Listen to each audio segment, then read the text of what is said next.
Isekai adalah subgenre dari novel, manga, anime, dan video game di Jepang. Jika diterjemahkan dari bahasa Jepang, isekai memiliki arti dunia lain. Kebanyakan karakter utama dari serial anime isekai merupakan orang biasa-biasa saja. Namun setelah mereka dipindahkan, dilahirkan, atau terjebak dalam dunia lain, karakter tersebut mendapatkan kekuatan yang luar biasa. Berikut ini adalah 10 pembahasan anime isekai overpower terbaik yang sayang jika dilewatkan. I Am Standing on a Million Life menceritakan Yotsuya Yosuke, seorang pelajar yang terlihat sudah bosan dengan kehidupan kesehariannya di sekolah. Suatu hari dia dipanggil ke dunia asing, dunia yang terlihat mirip sebuah game. Di sana dia bertemu dengan Shindo dan Hakozaki, perempuan yang sekelas dengannya. Mereka berdua memutuskan untuk memanggil Yotsuya ke dunia asing tersebut. Setelah itu mereka diberi perannya masing-masing. Shindo menjadi penyihir dan Hakozaki menjadi kesatria pedang. Sedangkan Yotsuya diberi peran menjadi seorang petani, orang yang tidak berguna dalam pertempuran. Begitu juga dengan kedua temannya, mereka sama-sama tidak berguna karena memiliki level yang rendah. Ketika bertemu dengan monster berukuran besar, Shindo mati dimakan oleh monster itu, sedangkan Hakozaki selamat dan kabur bersama Yotsuya. Quest pertama mereka adalah membantu kepala desa untuk membunuh monster yang disebut dengan troll dengan batasan waktu yang telah ditentukan. Troll itu juga merupakan monster yang telah memakan Shindo. Karena itu hasrat bermain game Yotsuya menjadi bangkit. Meskipun dia berperan sebagai petani, dia tetap melangkah maju untuk menaikkan level dan menyelamatkan temannya.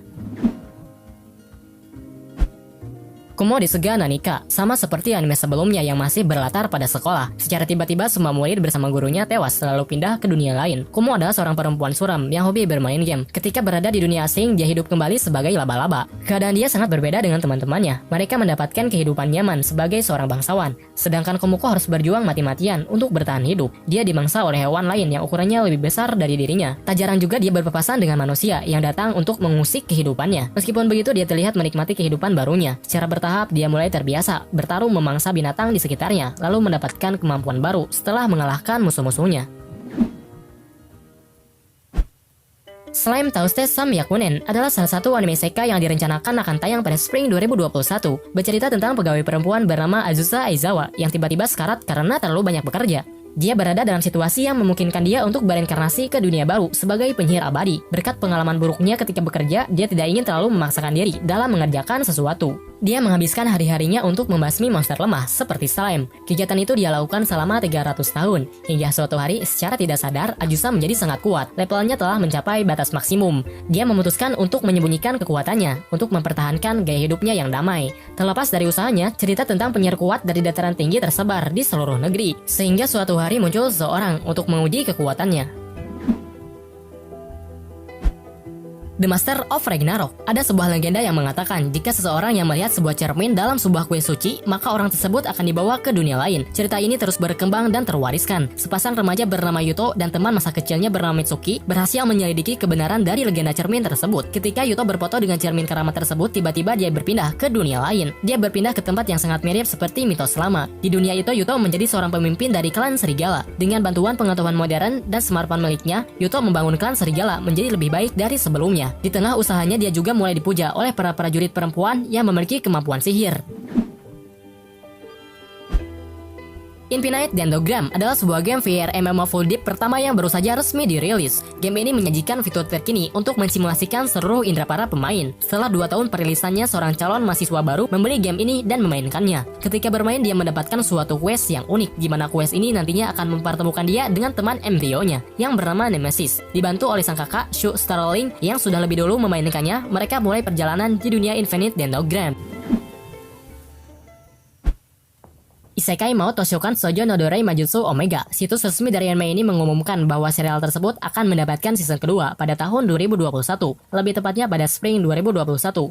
Bercerita tentang Takuma Sakamoto, seorang hikikomori yang hobi bermain game. Secara misterius dia berpindah ke dalam game MMORPG favoritnya dalam bentuk karakter miliknya sendiri, yaitu Raja Iblis Diablo. Diablo dipanggil oleh 2 orang perempuan bernama Rem dan elf bernama Sera. Mereka mencoba menggunakan mantra untuk membuat Diablo menjadi budaknya. Namun karena Diablo memiliki cincin, mantra tersebut terbalik dan berakhir dengan keduanya memiliki kalung sihir yang terpasang di leher mereka.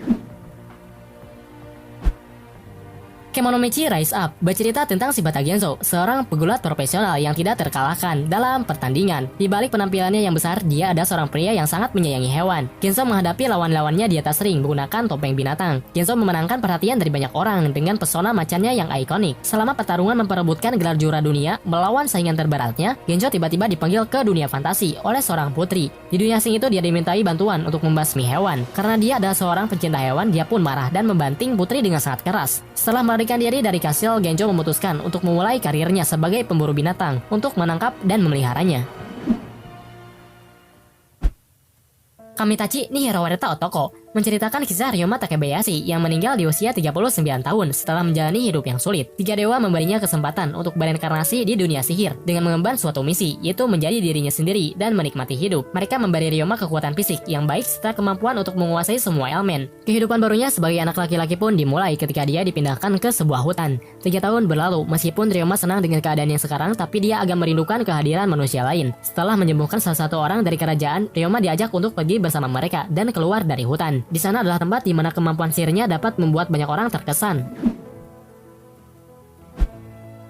Ketika usianya telah menginjak 10 tahun, Adele mengalami sakit kepala hebat. Kemudian dia menyadari bahwa dirinya adalah seorang pelajar SMA berusia 18 tahun. Dia tewas saat menyelamatkan anak kecil di kehidupan sebelumnya. Sebelum dia direinkarnasi, dia sempat meminta diberikan kehidupan yang sederhana dan kemampuan rata-rata. Permintaannya terkabulkan, akan tetapi itu semua menjadi berbalik sepenuhnya dari apa yang ia harapkan. Kemampuan rata-rata yang dia dapatkan masih terlalu kuat untuk dirinya sendiri. Oleh karena itu, Adele berusaha untuk tidak terlihat mencolok demi menciptakan kehidupan normal yang ia inginkan di dunia barunya. Anime ini bercerita tentang seorang laki-laki berusia 34 tahun yang tewas tertabak truk karena berusaha menyelamatkan orang yang tidak dikenalinya. Karena hal tersebut, lelaki net itu bereinkarnasi ke dalam dunia sihir sebagai seorang bayi yang terlahir dengan kekuatan dan sihir yang hebat bernama Rudius. Rudius adalah seorang anak yang jenius dalam ilmu sihir. Rudius dididik oleh ayahnya yang merupakan sosok pendekar pedang dan seorang penyihir muda bernama Roxy.